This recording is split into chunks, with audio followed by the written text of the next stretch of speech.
Good morning. Welcome back to my session on CISC and RISC architectures. As we have seen, the instruction set architecture is classified based on the architectural complexities into RISC and CISC architecture. Both of these architectures are preferably used based on the number of instructions, based on the different instruction formats, and based on the usage of registers and memory. So, in RISC architecture, the main idea is to simplify the hardware which is used by an instruction set using simple steps to load, evaluate, and store the operations. So, hence, different characteristics of RISC are it supports simpler instructions, and hence, the decoding of instructions also will be done in a simpler manner. The size of the instructions is less than one word. Also, due to this less size of instructions, the time taken to execute an instruction is a single clock cycle. It also supports many of the general purpose registers and various simple addressing modes. However, there are a fewer data types supported by this RISC architecture. It also supports the usage of pipelining where the output of one register can be supplied as an input to the other register.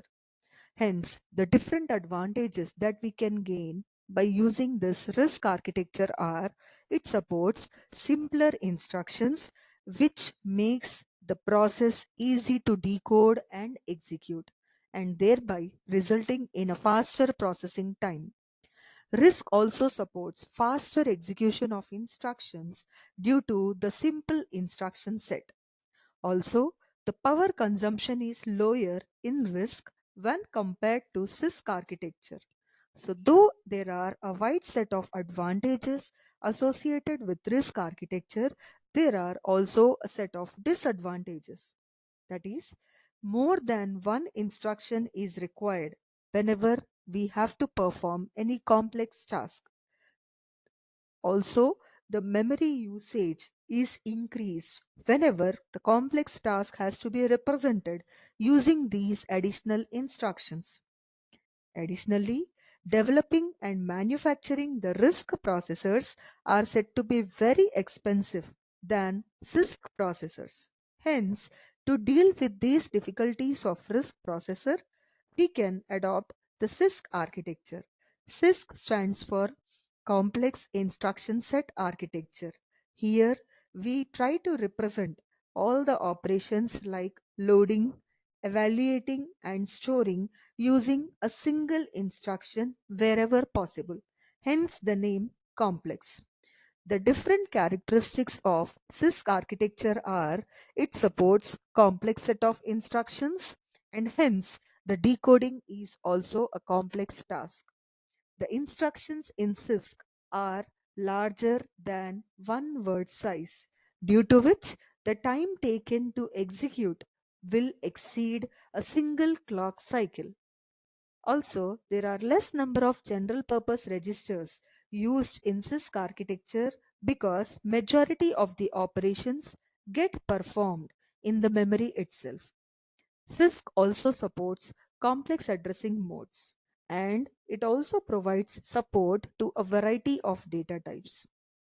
Hence, the different advantages of CISC are it results in reduced code size, where due to complex instructions which perform multiple operations within a single stretch, the size of your program or the size of the code required to perform a task greatly reduces. Also, it is said to be more memory efficient because of usage of fewer number of instructions, hence resulting in more memory efficient code usage. These CISC processors have been used widely than the RISC processors due to more available software.